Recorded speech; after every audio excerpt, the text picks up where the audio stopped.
Subtítulo 4. Do bem de família. Artigo 1711. Podem os cônjuges, ou entidade familiar, mediante escritura pública ou testamento, destinar parte de seu patrimônio para instituir bem de família, desde que não ultrapasse 1/3 do patrimônio líquido existente ao tempo da instituição, mantidas as regras sobre a impenhorabilidade do imóvel residencial estabelecida em lei especial. Parágrafo único. O terceiro poderá igualmente instituir bem de família por testamento ou doação, dependendo a eficácia do ato ou da aceitação expressa de ambos os cônjuges beneficiados ou da entidade familiar beneficiada. Artigo 1712.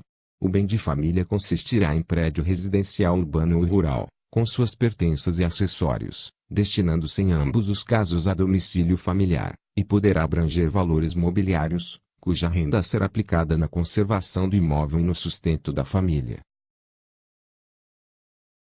Artigo 1713. Os valores mobiliários, destinados aos fins previstos no artigo antecedente, não poderão exceder o valor do prédio instituído em bem de família, à época de sua instituição. Parágrafo 1º.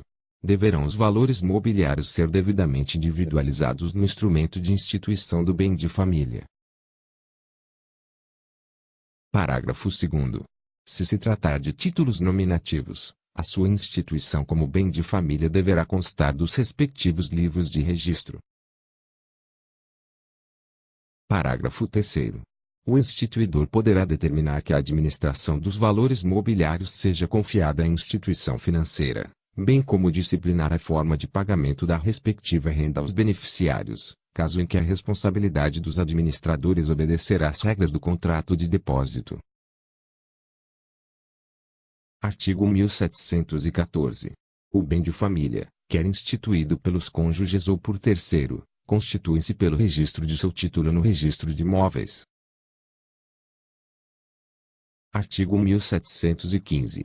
O bem de família é isento de execução por dívidas posteriores à sua instituição, salvo as que provierem de tributos relativos ao prédio, ou de despesas de condomínio. Parágrafo único. No caso de execução pelas dívidas referidas neste artigo, o saldo existente será aplicado em outro prédio, como bem de família, ou em títulos da dívida pública, para sustento familiar, salvo-se motivos relevantes aconselharem outra solução, a critério do juiz. Artigo 1716. A isenção de que trata o artigo antecedente durará enquanto viver um dos cônjuges, ou, na falta destes, até que os filhos completem a maioridade. Artigo 1717.